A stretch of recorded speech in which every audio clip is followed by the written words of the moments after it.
আপোনালোক সকলোৱে এই কথা জানে যে অসমৰ বান পৰিস্থিতি অত্যন্ত জটিল আৰু এই বান পৰিস্থিতিৰ ফলত প্ৰায় 11খন জিলাৰ লোক ক্ষতিগ্ৰস্ত হৈছে। বিশেষভাৱে 7,42,000তকৈ অধিক লোক ক্ষতিগ্ৰস্ত হৈছে।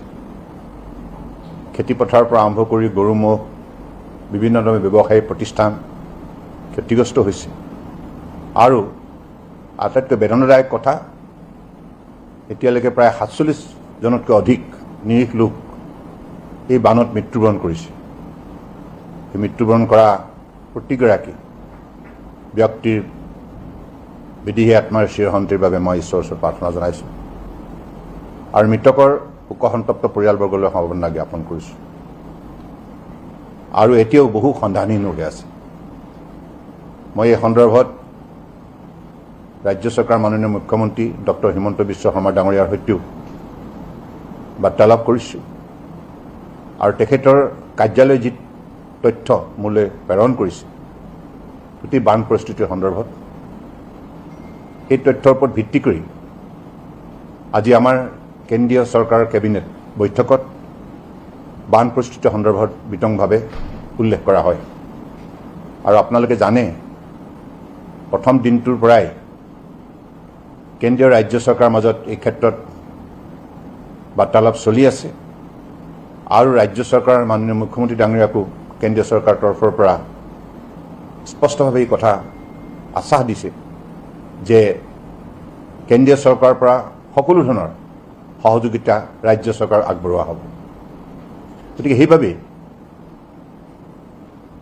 অতি শীঘ্ৰে আজি কেবিনেটত এই কথাটো আমাক অৱগত কৰে যে অতি শীঘ্ৰেই অসমলৈ এটা উচ্চ স্তৰৰ প্ৰতিনিধি দল বিভিন্ন বিভাগৰ মন্ত্ৰালয়ৰ জ্যেষ্ঠ বিষয়াক লৈ অসমলৈ যাব।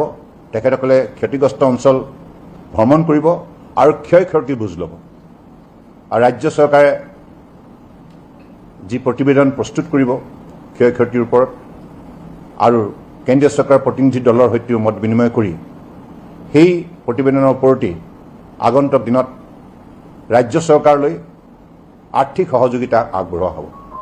কাৰণ ইতিমধ্যে প্ৰথম দিনটোৰ পৰাই আমাৰ ডক্টৰ হিমন্ত বিশ্ব শৰ্মা ডাঙৰীয়াৰ নেতৃত্বত,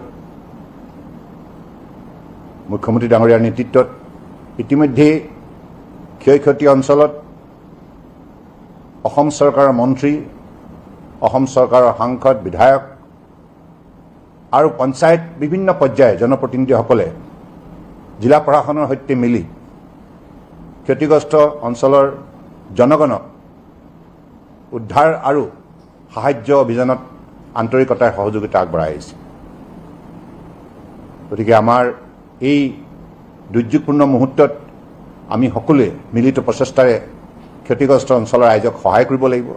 সেইকাৰণে অসমৰ সকলো শ্ৰেণীৰ ৰাইজলৈ মই আহ্বান জনাইছোঁ তেখেতসকলে যেন ক্ষতিগ্ৰস্ত অঞ্চলৰ ৰাইজলৈ যৎপূৰ্ণাস্তি আন্তৰিকতাৰে সহযোগিতা আগবঢ়ায় আৰু বিশেষভাৱে ক্ষতিগ্ৰস্ত হোৱা জিলাসমূহ হৈছে শিৱসাগৰ, চৰাইদেউ, যোৰহাট, গোলাঘাট, হোজাই, কামৰূপ, ডিব্ৰুগড়, নগাঁও, কামৰূপ মেট্ৰ', কাৰ্বি আংলং আৰু তিনিচুকীয়া জিলা। গতিকে এই সকলোবিলাক জিলাতেই জিলা প্ৰশাসনেও তেখেতসকলৰ তৰফৰ পৰা সাহায্য অভিযানত বিশেষভাৱে আত্মনিয়োগ কৰিছে আৰু সমগ্ৰ অঞ্চলতে এতিয়ালৈকে প্ৰায় 255টা ৰিলিফ কেম্প বহোৱা হৈছে আৰু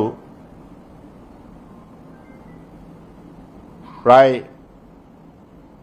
883খন গাঁও ক্ষতিগ্ৰস্ত হৈছে আৰু বহু অঞ্চলত আমাৰ খেতিপথাৰ নষ্ট হৈছে।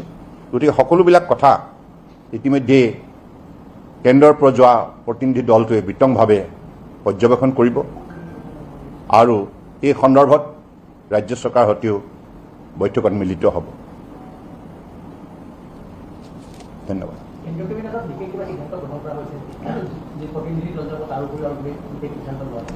নাই, এই প্ৰতিনিধি দলটোৱে যিটো প্ৰতিবেদন দিব তাৰ ওপৰত ভিত্তি কৰি ৰাজ্য চৰকাৰক সহযোগিতা আগবঢ়াব।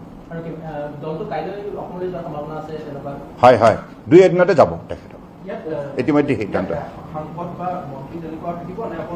নহয়, বিভাগীয় আমাৰ বিভিন্ন বিভাগৰ যিবিলাক বিভাগে সাধাৰণতে ধৰক এতিয়া ৰিহাবিলিটেশ্যনৰ কাম আছে, আকৌ ৰাস্তা পদূলি নিৰ্মাণৰ কাম আছে, বিভিন্ন ছেক্টৰত ক্ষতিগ্ৰস্ত হৈছে, ইনফ্ৰাষ্ট্ৰাকচাৰ। গতিকে এই সকলোবিলাকৰ বাবে যিবিলাক বিভাগ বিশেষভাৱে দায়বদ্ধতা যিবিলাক বিভাগৰ আছে, দায়িত্বশীল বিভাগ, সেই বিভাগবিলাকৰ বিষয়াসকল গৈ গোটেই কথাখিনি পৰ্যবেক্ষণ কৰোঁ। জলবায়ু পৰিৱৰ্তনৰ বিষয়টো আমি যদি চাওঁ তেনেহ'লে যিটো প্ৰভাৱ পৰিছে, কেইখন জিলাত আগতে পূৰ্বতে বানপানী নহয়, নাগালেণ্ডত যিখিনি কাম হৈ আছে বা ডেভেলপমেণ্ট হৈ আছে তাৰ প্ৰভাৱ এয়া বুলি ভাবে নেকি? নাই, ক্লাউড বাৰ্ষ্টৰ যেটা নেচাৰেল ক্লাইমেটিছ আপোনাৰ কিছুদিনৰ আগতে অৰুণাচলতো হৈছিল। ভাৰতবৰ্ষৰ বিভিন্ন ৰাজ্যত আপোনালোকে দেখিছে ক্লাউড বাৰ্ষ্টৰ পাছত কেনেধৰণে বানপানীৰ সৃষ্টি হয় আৰু বানপানীয়ে কেনেধৰণে ক্ষতিগ্ৰস্ত মতলব বিশেষ ক্ষতি সাধন কৰে, এই গোটেই কথাবিলাক আপোনালোকে জানেই। গতিকে এইটো এটা নেচাৰেল ক্লাইমেটিছ দুৰ্ভাগ্যজনক, আৰু এই ক্ষেত্ৰত ৰাজ্য চৰকাৰ কেন্দ্ৰীয় চৰকাৰ মিলিতভাৱে জনসাধাৰণক সহায় কৰিবই লাগিব। গোটেইখিনি আমাৰ দায়িত্ব আছে। নাজিৰা সমষ্টিত দেখা গৈছে 30% গাঁও মুখ্যমন্ত্ৰীয়ে নিজেও স্বীকাৰ কৰিছে এই মুহূৰ্তলৈকে 30% গাঁৱলৈ চৰকাৰী প্ৰতিনিধি যাবলৈ সক্ষম হোৱা নাই। গতিকে এই ক্ষেত্ৰত কিছুমান ঠাইত এতিয়াও সম্পূৰ্ণৰূপে ৰাস্তা পদূলি বিচ্ছিন্ন হৈ আছে। গতিকে কিছুমান ঠাইলৈ মানে যোগাযোগ কৰাটো সম্ভৱ হোৱা নাই। গতিকে তাৰ বাবেও ইতিমধ্যে NDRF SDRFৰ তৰফৰ পৰা বিভিন্ন ধৰণৰ নাও, বুট ইত্যাদি ইত্যাদি যোগান ধৰা হৈছে, আৰু তেখেতসকলৰ যোগেদি উদ্ধাৰ অভিযানত আৰু সাহায্য অভিযানত বিশেষভাৱে পদক্ষেপ গ্ৰহণ কৰা হৈছে। হয় হয়, মিচিং হৈ আছে। গতিকে এই কথাটোতো মাননীয় মুখ্যমন্ত্ৰী ডাঙৰীয়াও কৈছে, মিচিং হৈ আছে, আৰু সেইখিনি নিশ্চিতভাৱে আমি আশা ৰাখিছোঁ যে মানে তেখেতসকল মিচিং হৈ থাকিলেও যাতে নিৰাপদে থাকে। ৰাষ্ট্ৰীয় সমস্যাৰ ক্ষেত্ৰত কিবা আলোচনা বা প্ৰধানমন্ত্ৰীক আপুনি আজি কেবিনেটত কৈছে নেকি? বিশেষকৈ বহুতেই কথা কৈ থাকে যে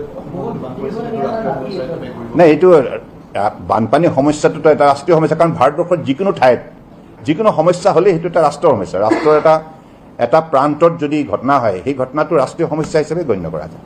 ধন্যবাদ।